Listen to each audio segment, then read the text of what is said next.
hope you're well. Welcome back to the Daughter Arise YouTube channel. How has your week been? I hope your week has been really good.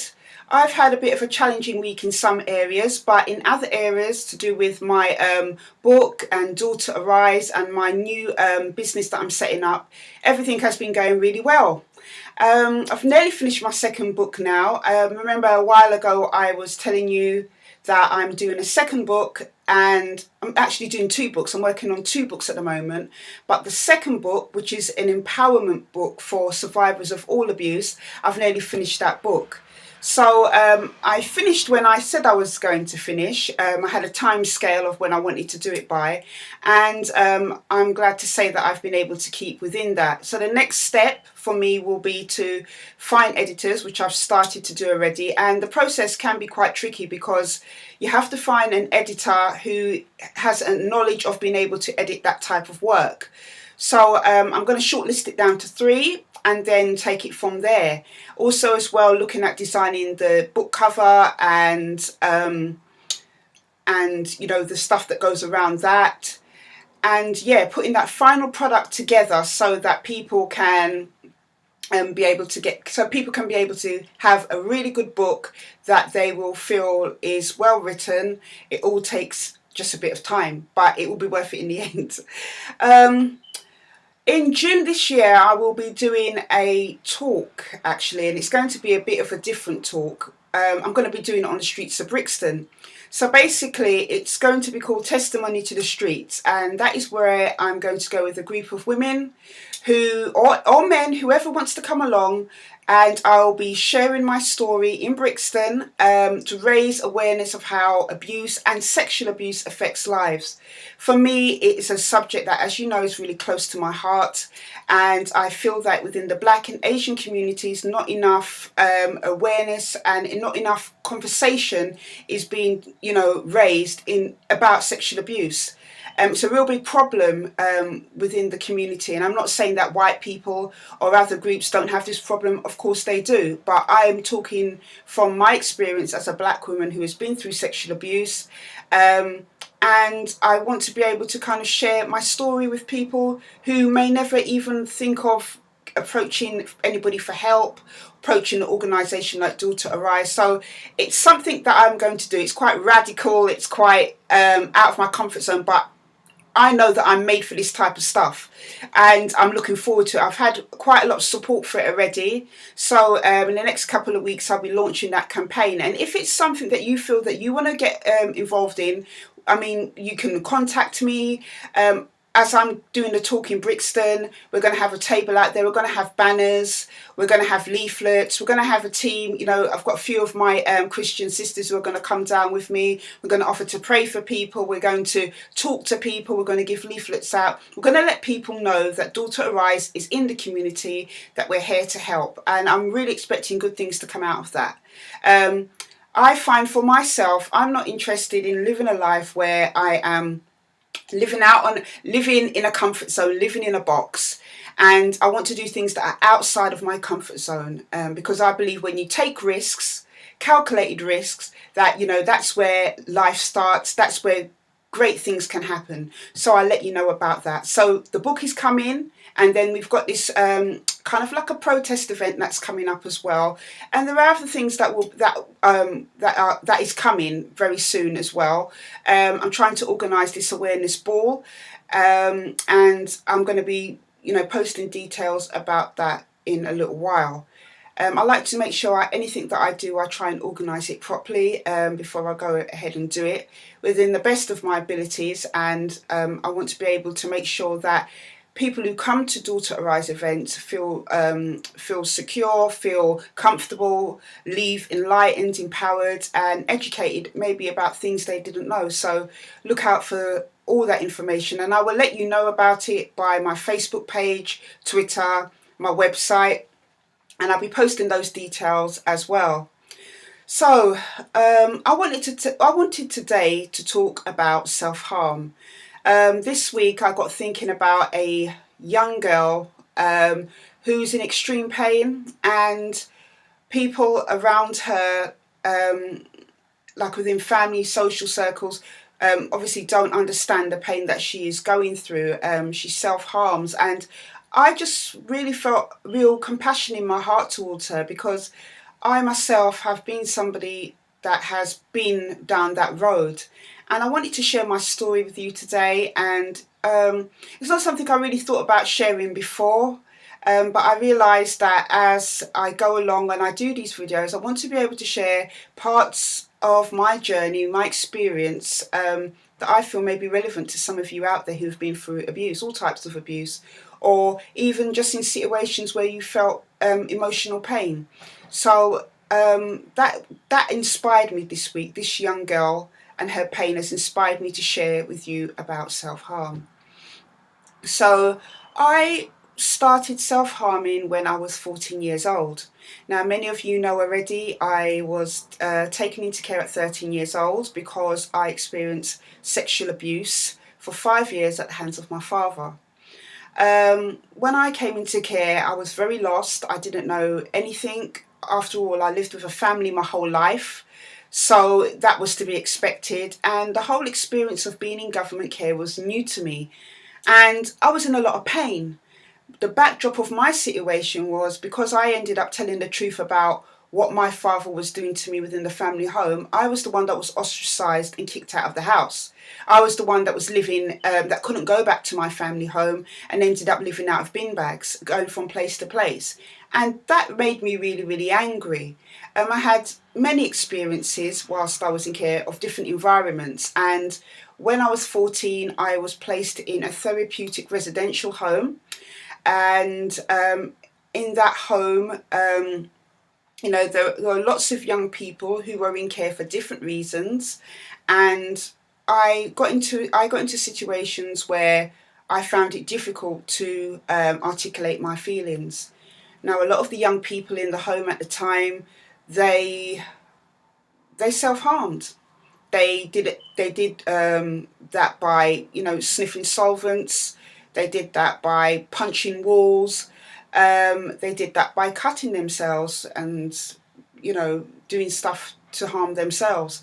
I ended up self-harming by cutting myself with razors. I found it incredibly hard to talk about my feelings, and it took a long time for me to be able to articulate the pain that I felt inside.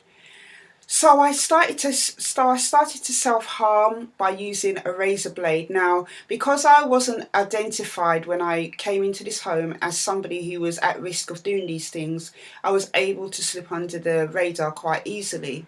I wasn't identified as a self-harmer before, so I had access to razor blades because I had, shavers, and I was allowed shavers, obviously, so you could shave and stuff like that. And I used those razors to cut my arms. I was able to keep it quiet for a bit, but then one day one of my key workers did notice some scratches on my arms, and then they searched my room and they ended up taking the razors away. But obviously I was able to access more. How I felt when I cut myself, when I was harming myself, because I was so congested inside from so much emotions. I was emotionally hurt. I was, still going through, not even going through, coming to the realization of how of the sexual abuse that I experienced, how it was affecting me. I'd get nightmares and things like that. The rejection from my mother, and my confusion and loneliness about why I was in this situation. I wasn't able to articulate to people how I felt. And when I used to cut myself, when I used to see that the blood, it used to make me feel calm.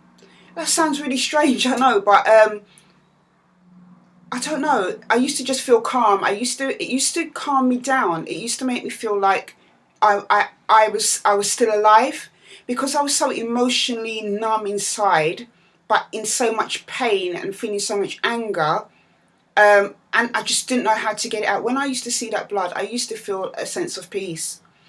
It used to hurt after a while, because obviously as over the days it would be sore and everything else, but at the time I just thought to myself, this is this helps me. This is what helps me to cope. And I did it frequently. I did it often. And it was one of those things where I just did it. Um, there's people, people cut for many reasons. People cut for many reasons. My reasons, as I explained to you, I felt deep rejection and anger. And besides acting out, by smashing and hitting and throwing things, and I ended up being restrained and different things like that. The other way I would deal with it was this way, and it was a coping mechanism for me. People do self-harm for different reasons. Not everybody's reasons are the same.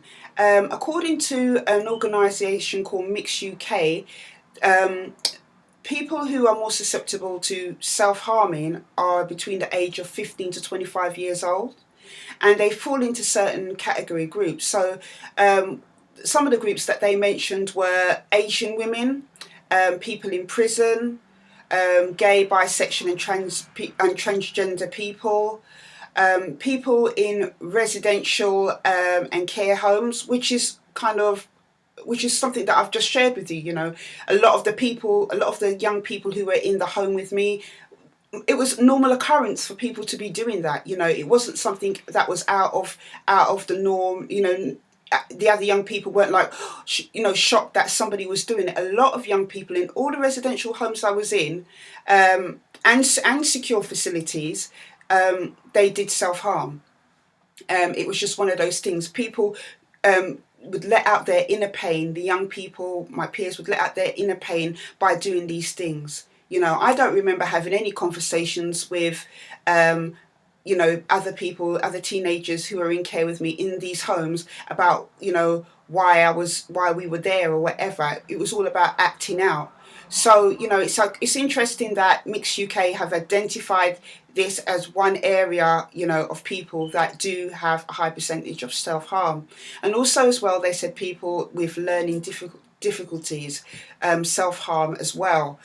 So I think one of the things that in my opinion, that I take from that list is that just being able to look at it in relation to myself, and to look at it as a group of people who have gone through that, who have been identified as self-harmers, is complex life issues and situations.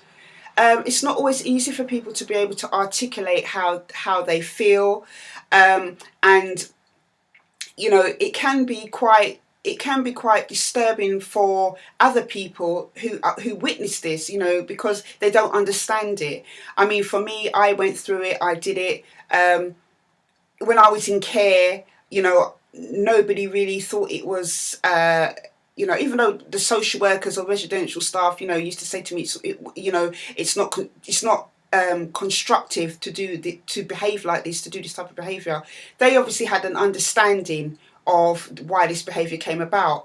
But I think as I went into my 20s, and stuff, people were alarmed that I would do these things. Like an ex-partner was alarmed that I would do these things, but and other people, when you explained it to them. But it was one of those things that I just did, and I know it was hard for people to understand, but at the time I felt it was helping me with pain. So people self-harm not only by using razors like myself.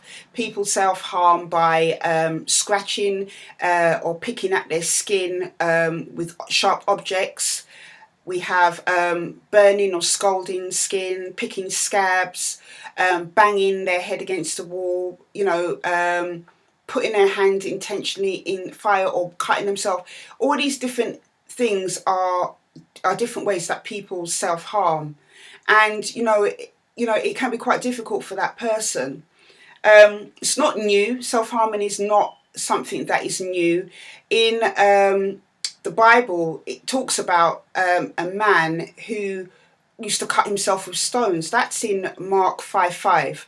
And it says that night and day amongst the tombs and in the hills he would cry out and cut himself with stones. So self-harming is not a new thing. Self-harming has been around from the time of the Bible when Jesus was about, and it's something that I don't feel really is talked about a lot as well.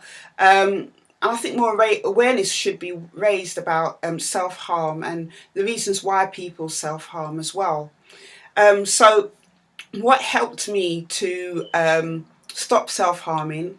Well, it was a mixture of things, really. Obviously, the first thing for me was talking about my issues and my problems. As I mentioned to you in previous videos, it's when I hit rock bottom around 22 years old, when I had my first nervous breakdown, that I started to begin to talk about what was bothering me, the pain that I felt, about the abuse that I suffered. And in being able to talk to, I was, as I said, I went to psychotherapy, and by being able to talk to somebody about my problems, my issues, my insecurities, my fears. Over time, being able to talk, kind of, it was like releasing a pressure valve. And, you know, the more I was able to talk about things, the more kind of, and being able to understand why certain things happened. So one of the things for me is that I didn't love myself, I didn't value myself, I had low self-esteem, obviously being brought up in that environment of my family and being abused and treated in such a callous and cold way left a real impact on my self-esteem. So I didn't value myself. I felt rejection. I felt I wasn't good enough. And these things were all triggering and helping towards me self-harming. So I had a really good therapist, and I was able to start to talk to her about these things, and over time learn new ways of being able to deal with difficult feelings. So, you know, therapy helped me. As I said, when I was 21, I gave my life to Christ just shortly before I had the breakdown. And being a born again Christian has really helped me to be able to know that I am loved. I know that God loves me and that He cares for me, and having that love come over me, and that encompassing love has really helped me to understand that I am loved and I'm valued. And that combated some of the issues to do with self-esteem. Now, as I've mentioned already, being a born-again Christian, giving my life to Christ, doesn't mean your problems magically disappear. It's choosing another way to deal with things, you know, and also as well, relying on Jesus to help me in my difficulties and trusting that He loves me and cares for me and that He wants the best for me. You know, that had really helped me. And there's so many things that I think that so many things that I feel that I've benefited from being able to talk about my feelings, because it made me look on things in a way I didn't look at before. And, you know, those things had really helped me to be able to give me the best way out of dealing with my problems in such a way. Also as well, removing myself from negative people and negative situations. Wow. So you know, all three of these things are really key to be able to move on, to move out of getting yourself into situations where you're going to start to self-harm. So at the time, I had a partner who was extremely abusive, and cold at times, actually. And his pain and rejection of me actually heightened my need to self-harm. You know, he wasn't somebody who was faithful to me. He did what he wanted to do. He didn't take into consideration my feelings. And I was already vulnerable in my emotions as it was already. So being in this relationship, well, not even a relationship really, I don't know what it was, but basically heightened and triggered episodes of self-harming. Also as well, up to about 21, 22, I kind of still had my mother in my life, who I could not relate to, who I could not talk to about how the sexual abuse of my father had left me feeling, because, you know, she was in denial about that and wasn't interested.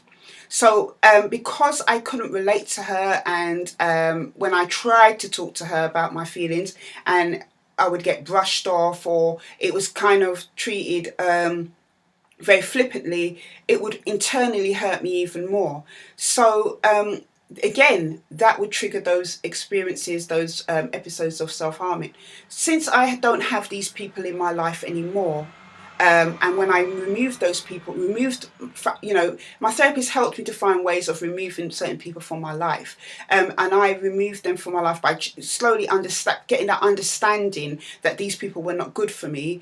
That really helped me to be able to kind of remove them from my life and I noticed that the episodes of self-harm lessened.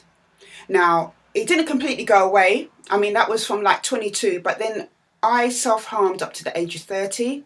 So from 14 years old to 30 years old, I self-harmed. Now, between 14 to about 23, I would say, I did self-harm frequently. Actually, between 14 to 19, I self-harmed frequently. And then from 19 to 23, it wasn't as regular as it was, but I would still have episodes of being triggered. But then as I started, as I said, at 22, to work with the therapist and staff, they became less and less and less. And then between, I would say, about 23 to 30, the episodes of self-harming probably was once every few months.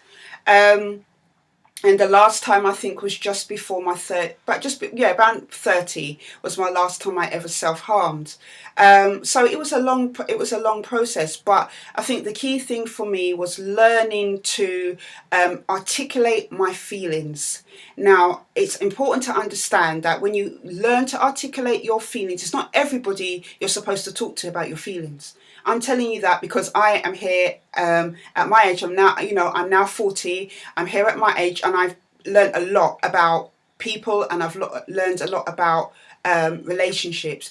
So if you are somebody who is vulnerable, you have to be very careful who you share your feelings with, because some people don't have empathy. Some people don't have don't have tact, and they will just go off at the mouth, and they will say what they're going to say, which will leave you feeling hurt and vulnerable, and can end up triggering you into having these episodes.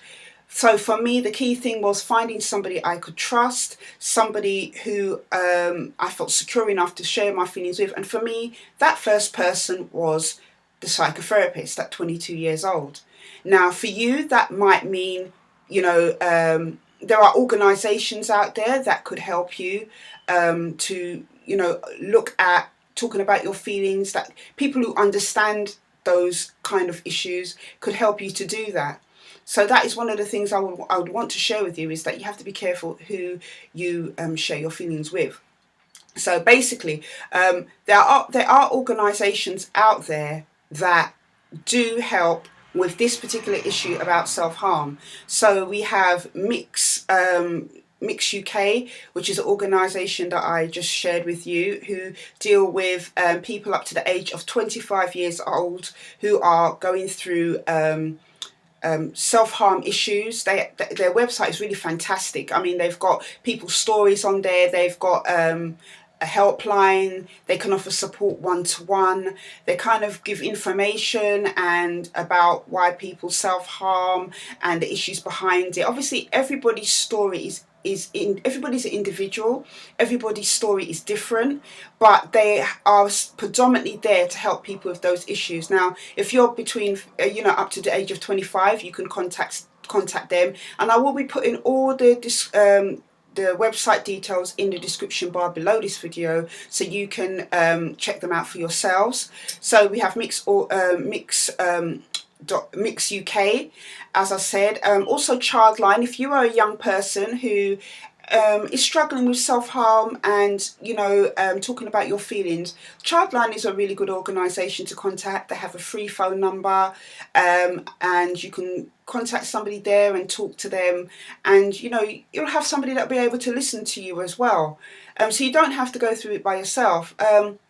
If you're an adult, Mind, the mental health charity, they're very good as well. I'll put those details in there. Obviously, self-harm is a mental health issue, along with depression and other things. So Mind UK are a fantastic organisation to contact as well. So, what I would say to you is that, you don't have to go through this alone. And, you can get help to be able to kind of start to release those inner emotions, those feelings that you're feeling, and explore some of the issues why you're self-harming as well.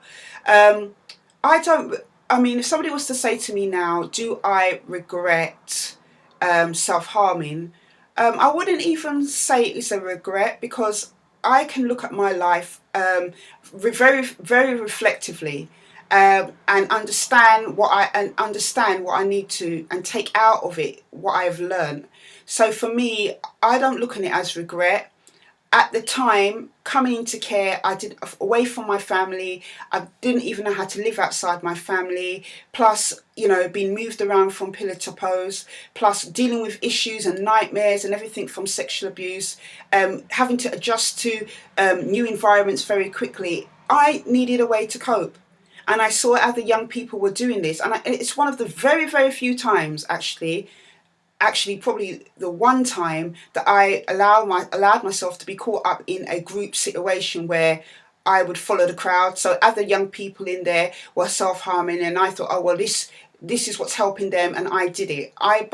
In my nature, I'm not a follower, but at that point in my life, when I was battling with so many emotions and feelings, that's what I did, because I saw other people doing it, and I thought it was helping me, but actually it was harming me. And I'm very lucky because I don't really have any scars from all that cutting. I've been blessed really to not have too many scars. I've got a couple, because the main places I used to cut was on my arms and on my thighs. But the scarring that I've been through, actually, the scarring that I should have, I don't really have. So I don't really look on it as regret. I did what I did in that time to survive. Now that I have found my voice, I'm able to articulate my feelings, I'm able to identify within myself things that affect me. That is not an option that I would choose now.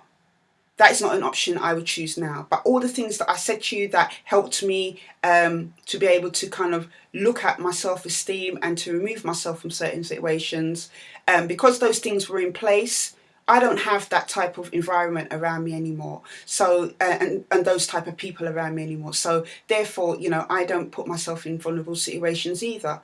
And that's not to say that you're putting yourself in vulnerable situations.